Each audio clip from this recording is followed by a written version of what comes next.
बिस्मिल्लाहिर्रहमानिर्रहीम। अस्सलाम वालेकुम। 9th class. आज हम स्टार्ट करेंगे chapter number 1, lesson number 1। Topic है प्रॉब्लम सॉल्विंग। ठीक है, प्रॉब्लम सॉल्विंग की डेफिनेशन, इसके साथ साथ इसके स्टेप्स को हम रीड करेंगे। सबसे पहले प्रॉब्लम सॉल्विंग की डेफिनेशन की तरफ देखते हैं। Problem solving is a process of identification a problem and finding the best solution. ठीक है, इसमें दो चीज़ें हैं जो आपने देखनी है। एक तो प्रोसेस है जिसमें आप आइडेंटिफाई करते हैं प्रॉब्लम को, प्रॉब्लम आइडेंटिफिकेशन, और नेक्स्ट स्टेप है देखें कि उसको बेस्ट जो सोल्यूशन है वो फाइंड करना है। पहले हमने प्रॉब्लम को आइडेंटिफाई करना है, प्रॉब्लम की शिनाख्त करनी है, उसके बाद उसका सोल्यूशन फाइंड करना है। अगर हमें प्रॉब्लम की अंडरस्टैंडिंग ही सही से नहीं होगी तो हम उसका सोल्यूशन भी फाइंड नहीं कर सकते। अब आ जाते हैं उसके फर्स्ट स्टेप की तरफ। प्रॉब्लम सॉल्विंग स्टेप्स में हमारे पास सबसे फर्स्ट स्टेप आता है डिफाइनिंग अ प्रॉब्लम। प्रॉब्लम को डिफाइन करना। ठीक है, प्रॉब्लम को वजाहत के साथ बयान करना।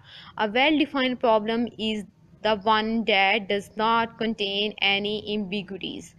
एक जो वेल डिफाइंड वजाहत के साथ बयान की गई प्रॉब्लम होती है उसमें किसी भी किस्म की गलत फहमी नहीं होती। प्रॉब्लम की तरफ आप देखकर या प्रॉब्लम की तरफ जब आप देखते हैं या प्रॉब्लम को जब आप रीड करते हैं तब जो है आप बहुत आसानी से अंडरस्टैंड कर लेते हैं कि इसमें किस चीज़ को आपने फाइंड करना है। ठीक है, जिस तरह आपको क्वेश्चन देखेंगे तो क्वेश्चन से आप जो है अंदाज़ा लगाते हैं कि हमने इसका सोल्यूशन क्या लिखना है। ठीक है, क्वेश्चन आप अंडरस्टैंड करेंगे फिर ही आप उसका सोल्यूशन राइट कर सकते हैं। नेक्स्ट आपने देखना है कि if a problem is not define well then we can use following strategies to define the problem।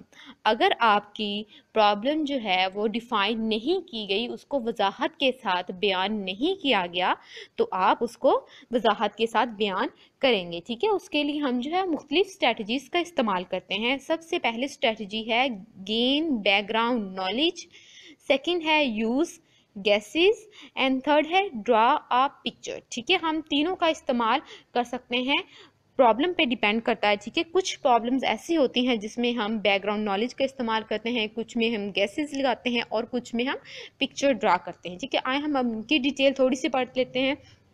Gain background knowledge.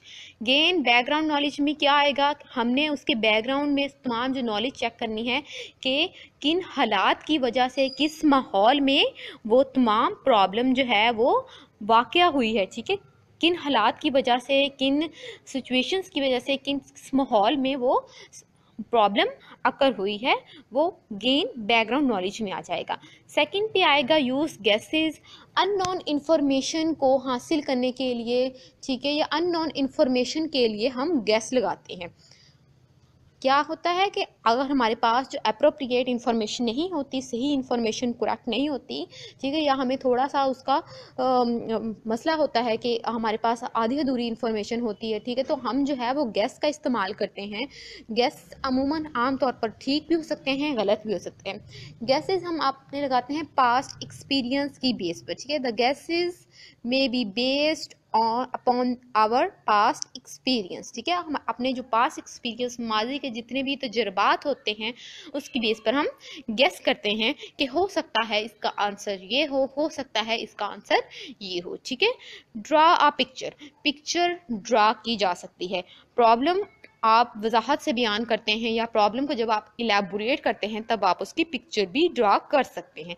ठीक है, पिक्चर ड्रा करने का फ़ायदा ये होता है कि पिक्चर में ज़्यादा अच्छे तरीके से आप किसी भी प्रॉब्लम को डिफाइन कर सकते हैं। ठीक है, जैसा कि अगर आपको कोई भी चीज़ की या किसी भी जगह की आप कोई पिक्चर देखते हैं तब आपको ज़्यादा इन्फॉर्मेशन गेन होती है। ठीक है, जिस तरह के एक जो मशहूर अगर हम देखें कि इस तरह से भी कहा जा सकता है कि picture contain more information than words. ठीक है, थाउजेंड ऑफ अगर आपके पास वर्ड्स हो तो वो काफ़ी नहीं होंगे किसी भी चीज़ को इलेबोरेट करने के लिए, बजाय इसके कि आप उसका लिए पिक्चर का इस्तेमाल करते हैं। पिक्चर्स में ज़्यादा इन्फॉर्मेशन होती है वर्ड्स के बजाय।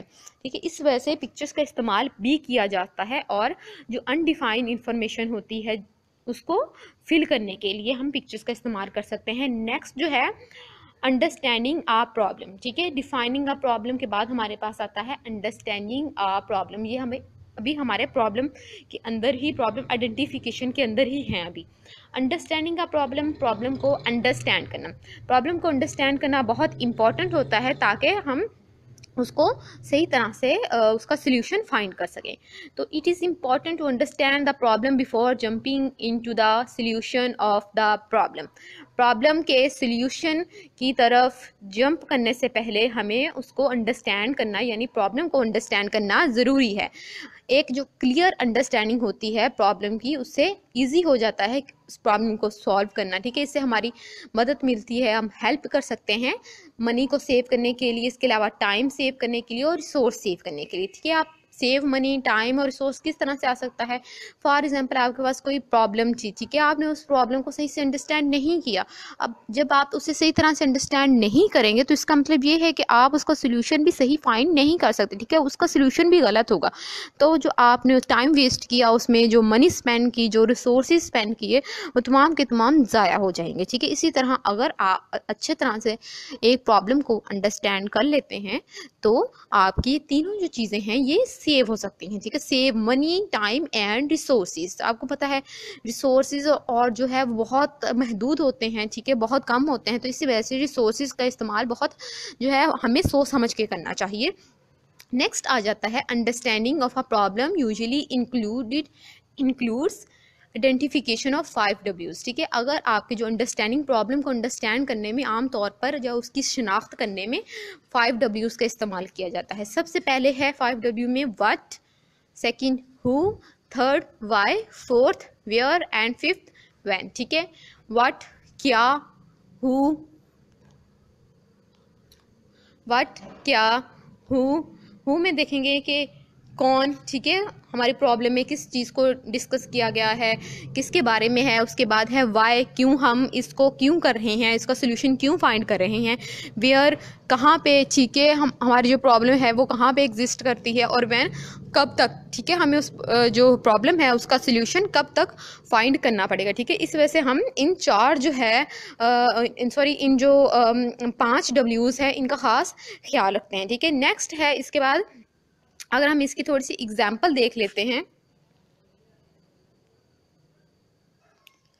अब इसकी एक एग्जाम्पल की मदद से इसको क्लैरिफाई करते हैं कि सपोज करते हैं कि फॉर एग्जाम्पल आपकी जो क्लास टीचर है उसने आपको एक टास्क असाइन किया है। टास्क क्या है? आपने एक लिस्ट प्रिपेयर करनी है। लिस्ट किस चीज़ की है? उन स्टूडेंट की आपके स्कूल में जिनके नाम स्टार्ट होते हैं अल्फ़ाबेट लेटर ए से, ठीक है। तो लिस्ट जो है आपको क्यों रिक्वायर है, उसकी ज़रूरत क्यों है, क्या पर्पस है उसका? आप जो है वो अल्फ़ाबेटिकली एक डायरेक्टरी प्रिपेयर करनी है एक ऑर्डर में स्कूल के रिकॉर्ड के लिए स्टूडेंट के, ठीक है। और फिर ये काम कितने दिनों में होना चाहिए, ठीक है, कितना टाइम है? तो देयर इज़ ओनली 1 वीक, तो उसके लिए सिर्फ और सिर्फ 1 वीक है उस टास्क को कंप्लीट करने के लिए, ठीक है। ये आपकी एक प्रॉब्लम है। अब देखिए इसको अगर हम अंडरस्टैंड करें तो यहाँ पर हमारे तमाम जो है इंफॉर्मेशन अगर हम सही से प्रॉब्लम को अंडरस्टैंड कर लेते हैं तो उसका हल जो है, सोल्यूशन है, वो भी फाइंड करना आसान हो जाता है।